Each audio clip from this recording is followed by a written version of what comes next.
Let's put all that stuff together and look at how the heart muscle actually beats the sequence of excitation. So first, the sinoatrial node, that's your main pacemaker, right? That sits up in the left atrium. In the right atrium.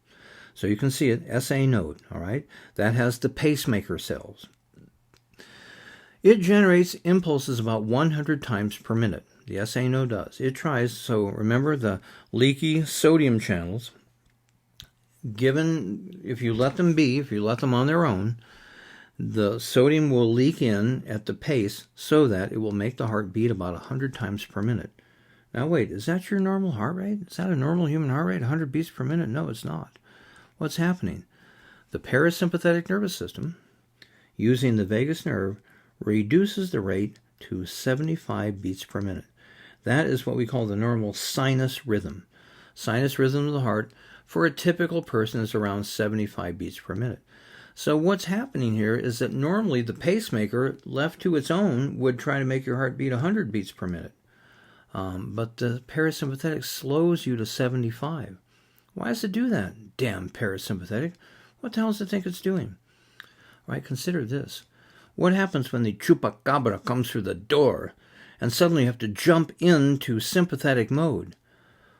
Well, all you have to do when that happens is the parasympathetic shuts off, and immediately the heart goes from 75 to 100 instantaneously.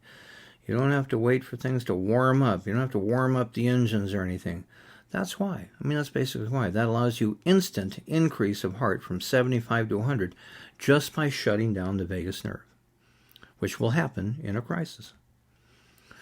So this depolarizes faster than any other part of the myocardium. All right, the sinoatrial node is the one that depolarizes the fastest. Those leaky sodium channels, these are the fastest. Okay, what about next? So the signal travels down to the AV node, the atrioventricular node. Why is it called that? Because it's down by where the atrium and the ventricle come together. You can see it's got the little red arrow circling around it. So the AV node has smaller diameter fibers and fewer gap junctions. It delays impulses approximately 100 milliseconds. So what you can see in the upper right, see that little diagram that says AV delay? Because it has smaller diameter fibers and fewer gap junctions, the impulse kind of slows down. So it delays impulses by about 100 milliseconds. Can you think of why? Why would you want to delay things by 100 milliseconds? We just fired the damn SA node. Don't we want it to go instantly through the whole heart? Well, no, we don't. Because when the SA node fires, that's going to cause the right atrium, that's going to cause depolarization in the right atrium, and also in the left atrium too. The signal jumps across. It's going to cause the atria to contract. Remember, there's blood that's been leaking in. It normally leaks down. Remember, the AV valves are normally open, but the blood is slowly leaking down into the ventricle. But what we want to do is when we fire the SA node, we want the SA node to cause the atrium to contract and squeeze whatever blood might be left in the atrium, to squeeze it down into the ventricle. And that's what the delay is for. The 100 millisecond delay is to give time for the blood in the atrium to get squeezed down into the ventricle. The ventricle is already mostly full, but the last little bit, let's squeeze it down in there. That's why there's a delay. Gives the ventricles time to fill. Now, if you had like a heart attack, for example, and you blew out your SA node, remember, heart attack, myocardial infarction, heart muscle cells can actually die. Well, what if you damaged your SA node? Does that mean you're going to die? You can't live anymore? No. Actually, the AV node can take over. It can take over for the SA node. And it can beat roughly 50 times per minute in the absence of any SA node input. Now, is that enough to keep you alive? Yeah, it is. My normal heart rate's 55 per minute. 50 times per minute is enough. You might not be an Olympic athlete anymore, but 50 times per minute is enough to move enough blood that you're going to be fine. So, once again then, if the SA node fails for whatever reason, the AV node can take over. It becomes the principal pacemaker of the heart if the SA node fails. And then next we go to the AV bundle. It used to be called the bundle of His. What great, God, I love names. So weird. So the AV bundle, there you can see the AV node, all right, in the lower diagram. And then you see the bundle of His, all right. That is the actual connection between the atria and the ventricles. That's where the signal is slowing down, okay. That's where it's delaying about 100 milliseconds, so that what that means is, because of that delay, the ventricles now won't contract until the signal makes it through the bundle of His, the AV bundle, and into the ventricles. Then the ventricles will contract, all right, pumping blood out of the ventricle. What happens from there? We go down what are called the bundle branches. So those are running down the atrioventricular septum. So those run right down the middle of the heart in between the two ventricles. And that's two pathways in the interventricular septum that carry the impulses towards the apex of the heart. That happens next. And then finally, what happens after that? We have what are called Purkinje fibers, and those go up the sides of the heart, all right? They complete the pathway into the apex and then back up through the ventricular walls. So, we say that the heart beats as a unit, and, sort of from a superficial point of view it does. But, in fact, we can see now that the electrical signal does travel in a very certain sequence. Once again, it starts up there in the SA node, then goes to the AV node, goes through the AV bundle, goes down the AV bundle branches, then comes up the Purkinje fibers. So it does, as a result of that, the fact that it follows a distinct path, we do get the atria contracting slightly before the ventricles, and then as the signal continues down the AV bundle branches and up the Purkinje fibers, that guarantees that the heart really kind of contracts strongly for a moment in order to really squeeze all that blood out, and then it will finally relax, okay? AV bundle and Purkinje fibers, by the way, depolarize only 30 times per minute in the absence of AV node input. So if, for whatever reason, maybe you have a couple of heart attacks. First heart attack knocks out your SA node. The next heart attack knocks out your AV node. Now the AV bundle and the Purkinje fibers will become ectopic pacemakers. They will try to depolarize to keep your heart beating. They only depolarize about 30 times per minute. Is that enough to keep you alive? No, it's usually not. That's not sufficient. You can't generate enough cardiac output at only 30 times per minute, not for a normal person anyway. So what do you have to do at that point? Well, your natural pacemakers are gone, so what do they do for you? They give you an artificial pacemaker. They put basically just a little electrical signal generator in your chest, stick a battery in there, and then that takes over, and now you artificially send electrical signals to your heart. That's when people call it a pacemaker. It's really an artificial pacemaker. It's your natural pacemakers. If they don't work, then you have to get the artificial pacemaker. Okay? Which of the following statements is false? Pacemaker potentials are due to slow sodium channels. Repolarization of autorhythmic cells is due to potassium channels. The AV node will depolarize only 30 times per minute in the absence of SA node impulses. Parasympathetic impulses via cranial nerve 10 slow the heart rate to about 75 beats per minute. The rising phase of the pacemaker potential is due to the opening of calcium channels. See, I really expect you to know all this. These are the kinds of questions you're going to get on quizzes and exams. You have to know the whole story. You have to know it all and be able to spot which one isn't correct. Yeah, it's that one. AV node will normally go about 50 times per minute. It's when the AV node goes out that the AV bundle and the Purkinjes will only go about 30 times per minute. Okay? Now, extrinsic innervation of the heart. So the heart has its own built-in system, its own built-in pacemakers, but it's possible to override those. And in particular, who do you suppose does that? Of course, the sympathetic and parasympathetic nervous systems. Under certain circumstances, we want them to override the heart's normal pacemaker. So heartbeat can be modified by the autonomic nervous system. Cardiac centers are located in the medulla oblongata. Remember, the part of the brain that is the survival reflex part of the brain. Controls heart rate, blood pressure, breathing, coughing, sneezing, vomiting. All right? So the cardioacceleratory center innervates the SA and AV nodes, heart muscle and coronary arteries through sympathetic neurons. So sympathetic neurons, again, releasing what? What do they release? Norepinephrine, epinephrine, all right? So a sympathetic neuron will run from the medulla down to the heart. And when the cardioacceleratory center jumps into action, as it will when the sympathetic nervous system jumps into action, it immediately sends signals down to the heart saying, hey, speed up and beat harder. Remember the two effects? And what kind of receptors is it going to be working on? You should know this. Those will be beta-1 receptors. Beta-1 receptors increase heart rate and they increase contractility. And then also the cardioinhibitory center. That inhibits the SA node through parasympathetic fibers in the vagus nerve. Remember, the vagus nerve, cranial nerve 10, has, I don't know, 3/4, somewhere between 3/4 and 90% of all your parasympathetic motor outflow, okay? So the illustration there is a good one. So extrinsic, okay? Your heart has its own built-in pacemaker. That's fine most of the time. But under certain circumstances, you need to speed up or slow down the heart, and that's how it's done. Cardioacceleratory center, cardioinhibitory center, using either a sympathetic neuron or using the vagus nerve. Let's look at some homeostatic imbalances again. So a defective SA node, what's going to happen?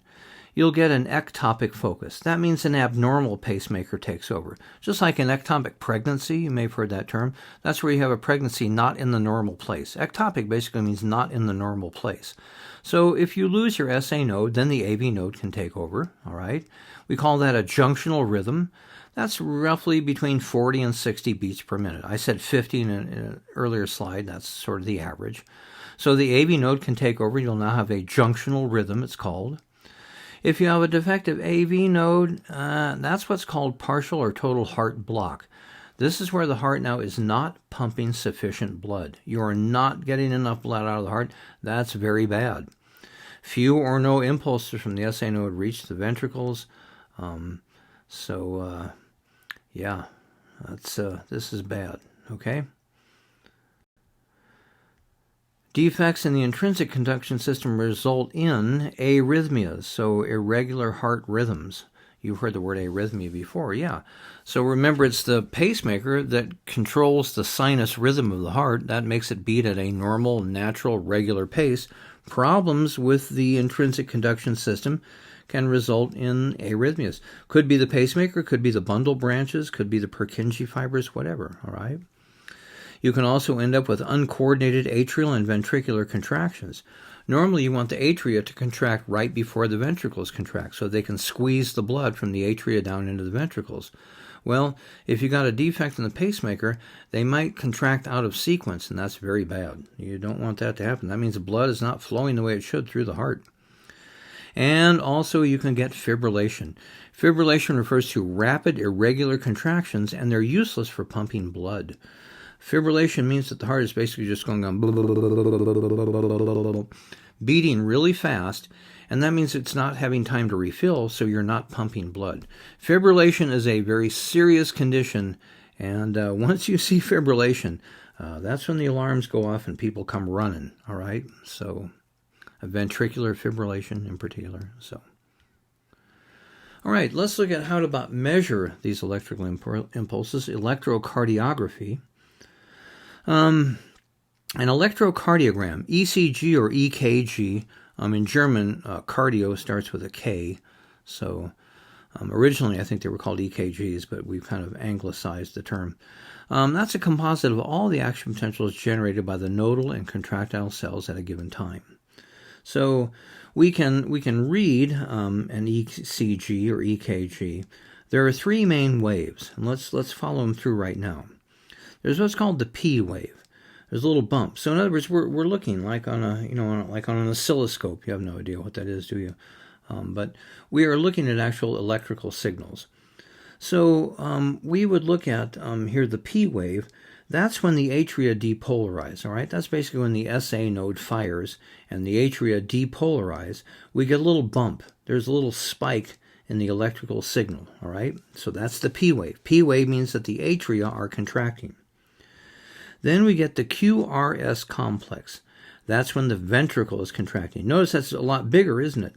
Why is that so much bigger? Well, the ventricle is so much larger and contracts so much more forcefully than the atria do. So we get a big giant wave there.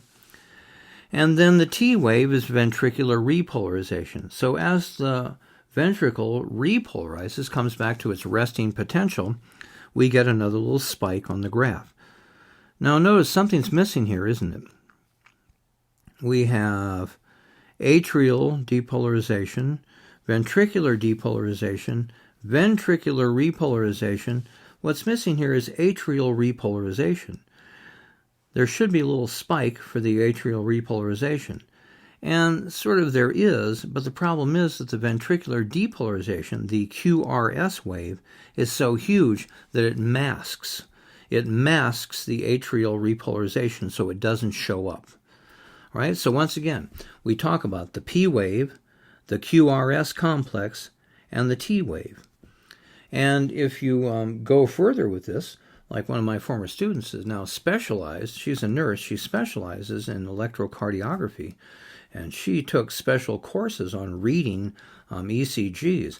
So you start looking at things like the PQ interval and the ST segment and the QT interval. You may have noticed that during the COVID stuff, people were taking hydroxychloroquine, which turned out to be completely worthless, by the way. One of the things it was doing is it was messing with the QT interval, and it was causing heart problems. Hydroxychloroquine can actually be dangerous for people with heart problems because it messes with that QT interval. So make sure you know the basics here, the P, the QRS, and the T. I will put these on quizzes and exams, and I would expect you to tell me what's happening at each one. So once again, the P wave, that's when the atria depolarize. The QRS, that's when the ventricle depolarizes, and the atrium also repolarizes. And then the T wave, which is ventricular repolarization. Okay? There's a nice illustration here that shows, it shows the ECG, and then it shows exactly what's happening inside of the heart at each point along the way. So see, the atria are actually contracting during that PQ interval. P is when the signal fires, and then it's during the PQ that the contraction actually takes place. So spend a little time. That's a great graph to spend time on and read through. I think it'll help you understand ECG and also help you remember and understand how the heart electrical system works. All right. So, here are some slides or some illustrations of different ECG. In the upper left, you see a normal sinus rhythm. I'm sure you've seen this. So many TV shows, they show the heart monitor. So can you see them there? Each little grouping. See, there's a P wave, then a QRS, then a T wave, then a P, a QRS, and a T, then a P, a QRS, and T, and so on, all right? Look down at the one underneath it. That's called a nodal rhythm. What's missing? There's no P wave. That means there's no SA node activity. That means that the heart's primary pacemaker is not working. Right? This means that basically the person's AV node probably is taken over. They may have a junctional rhythm, a nodal rhythm. I don't know. I'll get my student to chime in and tell us exactly how to describe that. Up in the top, you see heart block. Look what's happening. In the middle there's a P, there's no QRS. That means the heart is not pumping blood. That's heart block. You're not pumping blood. The one underneath that, a premature ventricular contraction. Notice we have the P, QRST, then the T, then a P, QRST, and then the T, and then suddenly, boom, wait, it's all weird. This is called a PVC, a premature ventricular contraction. I have those. I've had them since I was a little kid. It feels like your heart skips a beat. I'd always known it. I'd never told anybody about it. I mean, seemed fine. And then when I turned 50, a lot of times they want you to do a stress test. That's where you go down and get on the treadmill and they do an ECG just to make sure everything's okay. And it was funny, in the middle of my stress test, I started having some PVCs. And I remember it was my primary care doctor who was doing it. And I remember him suddenly shouting, "Shut it down! Shut it down!" He was telling the nurses, turn off the machine, because he didn't know what the hell was going on. He was just a primary care physician. He didn't know what the fuck was happening. So he told me, we need to send this to a cardiologist, make sure everything's okay. Funny, at that time, I was actually doing research with a cardiologist. I was basically doing his statistical analysis for him. So I just took it to him, and he looked at it and he said, yeah, those are PVCs. He said, have you always had those? I said, yeah. He says, okay, it's no big deal then. He said, that'll be $100. I said, fuck you. Then in the bottom, that's ventricular fibrillation, all right? See what's going on there? We ain't pumping blood. The heart's just going blah, blah, blah, blah, blah, blah, blah, blah. All right? See, ECGs are really informative. They tell you what's happening with the heart's electrical system. By the way, a listener, I recently learned in the hospital, when you masturbate while attached to the heart monitor, it scares the shit out of the nurses. Yeah, don't do that to those poor nurses. They're stressed enough as it is. Do you think, as a nurse, do you think you'll ever see that? Oh, yeah.